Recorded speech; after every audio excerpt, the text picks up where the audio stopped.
out watching Will Smith, and I was wondering, when am I going to have that sitcom type of lifestyle?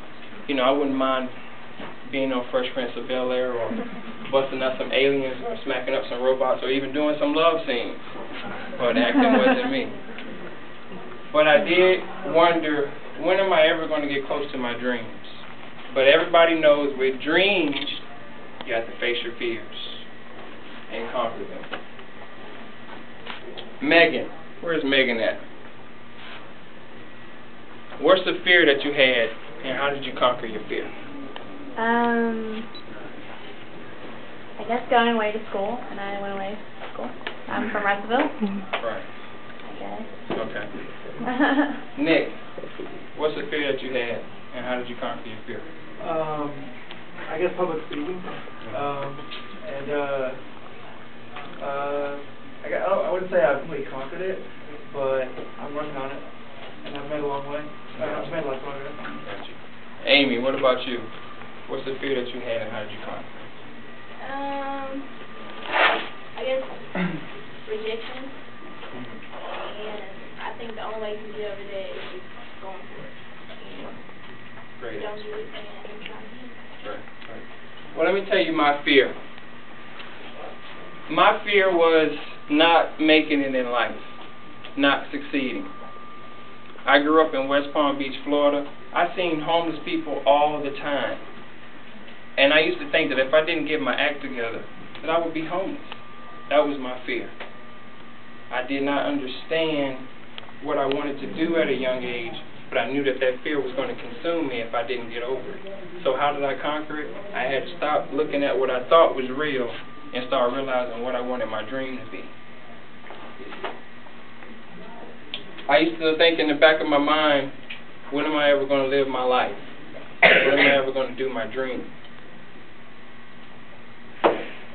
When I was a kid, I was faced with a ton of adversity. I had eczema growing up and alopecia.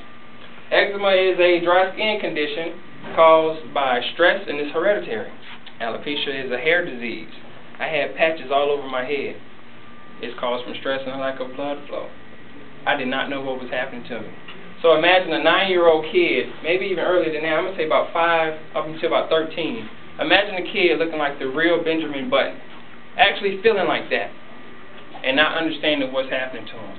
But in the back of my mind, I was thinking to myself, this is not me. This is just something that I'm going through. It hurt. I went to middle school, and I used to hear people call me lizard skin, patch head, and it brought tears to my eyes.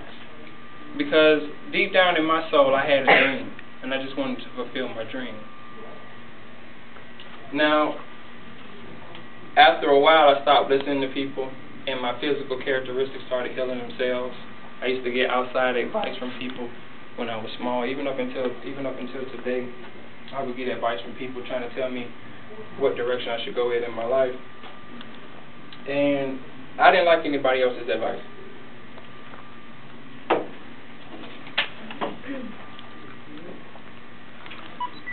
(16 through 18), high school. This is where my life starts. I was a jock in high school. I played basketball all 4 years. I stepped into a big leadership role. I had a major passion for English literature. When I was in high school, anything I put my mind to, I did it. I was able to achieve all my goals. Come take a seat. Come on.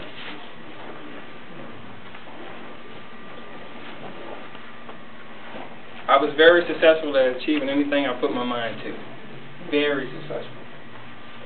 I started writing in high school. I started writing poetry. I started writing little short stories. That's when my love started to develop. That's when my dreams started coming into play. And that's when my discipline kicked in.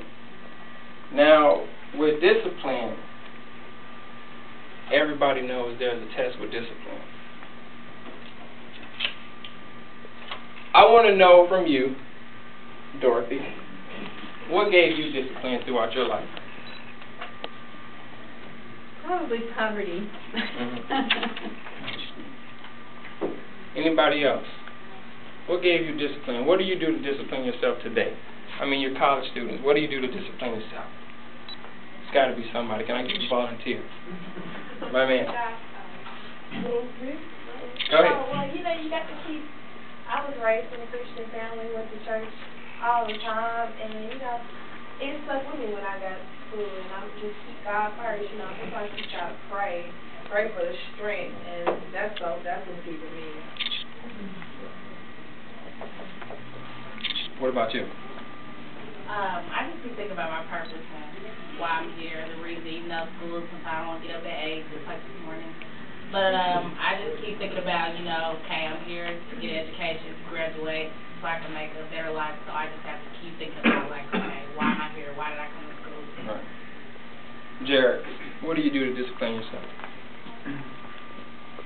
I keep goals that I keep trying to achieve and get towards, like getting into grad school right now, so it keeps me on top of my studies. That's what I'm here to do right now, study and gain as much knowledge as I can. So when I graduate, I can do the things I want to do. Right. Charles, what gave you discipline? How you discipline yourself? Self-determination. Mm-hmm. Inner drive. Right. Everybody got great answers. Let me tell you what I did to discipline myself. Realizing that no one's going to do it for me. I got to do it myself. That's what gave me discipline. My dreams, my drive, my persistence, my ambition, nobody's going to have that but me. I got to do it myself. So I started practicing. I started practicing writing, speaking, and you're talking about this is in high school. I'm in high school wanting to be who I am today. I seen this years ago. I'm 26 years old. I seen this when I was 16. I used to think like this. A man who wins is a man who thinks he can. Let me say that again. A woman who wins is a woman who thinks she can. So if you don't think you can win, you're not going to win. I was always a winner. Always. I knew what my dream was, and all of a sudden, life hits. How many of you seen I Am Legend? Okay. And at the end of that movie, whatever that alien was, I'm just saying it's a monster. And you got Will Smith playing the character Robert Neville, and he had that bomb in his hand. And he's looking, and the guy is banging up against the glass. Now this is life. This is my metaphor for life. Here's life banging up against my glass. Now I'm getting ready to step into the real world. I got that bomb in my hand, and he's, and then, boom! Life hit me. 19 through 21, I fell off the wagon of my dreams. It got real. I had to pick up a job. I was working here and there. I'm getting outside advice again. I'm going through stress. I didn't know how to discharge. I'm crying. I'm hurt. I'm getting to the point where my fear is coming into play. I'm about to be homeless.